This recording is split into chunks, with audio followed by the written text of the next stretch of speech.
Hello আপু। হ্যাঁ, কি অবস্থা? আপু আমি দিশা দিতে পারতেছি না আপু, কাউকে বুঝাইতে পারতেছি না আমি কোন সিচুয়েশনে আছি। আপু আমি কি চাইছি যে ও মরে যাক,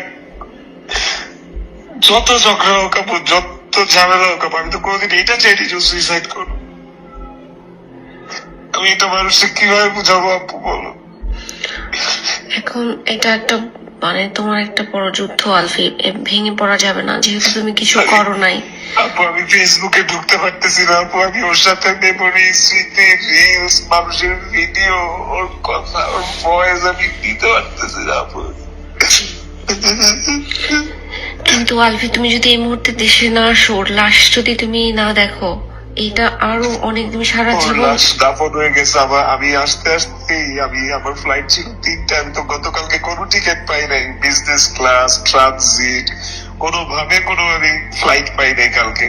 আজকে 3টা টিকিট কাটছি, বাট এর মাঝখানে ওরা লাশ নিয়ে ময়মনসিংহে চলে দাফনও করে দিছে আপু। ওর বাবা মার ইন্টেনশন ছিল যে ওরা আমাকে লাশ দেখাবে না, এটা কালকেই বলছে। শিট।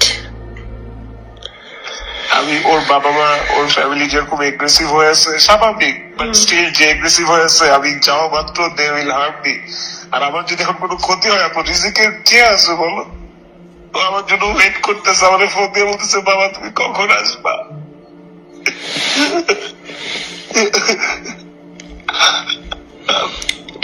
আমার এখন সিচুয়েশনটা আমি কাউকে বুঝাইতে পারতেছি না আপু, আমি কি করবো বলো তো? আমি কি একটা স্টেটমেন্ট দিব সবার উদ্দেশ্যে, নাকি দেশে এসে দিব?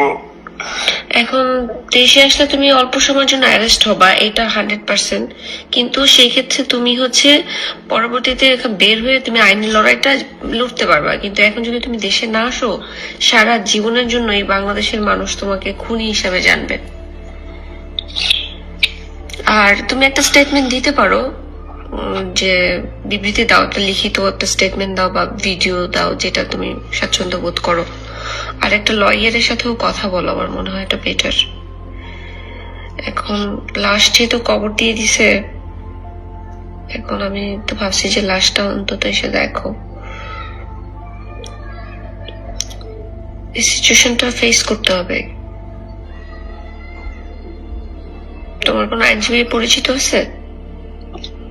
হ্যাঁ, কথাবার্তা চলতেছে। আচ্ছা, কি বললেন? বলতেছে যে আপনি টুইকেন না, এখন আপনি আগাম জামিনের ব্যবস্থা করেন। ওরা কি মামলা করছে?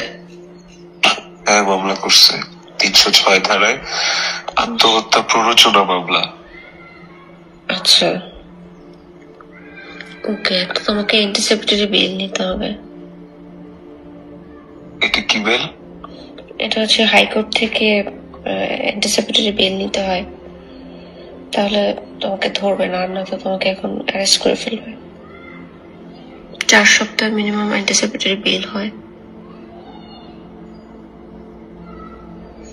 কি একটা ঝামেলা হলো, এটা কি হইলো আমি বুঝতেই পারতেছি না। তোমাদের এত সুন্দর সম্পর্কটা কিভাবে কি হইলো? আপু আমি বলি, সেটা হচ্ছে যে মানে 16 বছর, এটা তো 16 দিন না, তাই না? ওর সাথে 16 বছরের সম্পর্ক। সম্পর্কে আপস এন্ড ডাউনস থাকে, সম্পর্ক কখনো ভালোর দিকে যায়, সম্পর্ক কখনো খারাপের দিকে যায়। We both war matured. শেষ পর্যন্ত যত যাই হোক আপু, আমি আমার ছেলেটার মুখের দিকে তাকা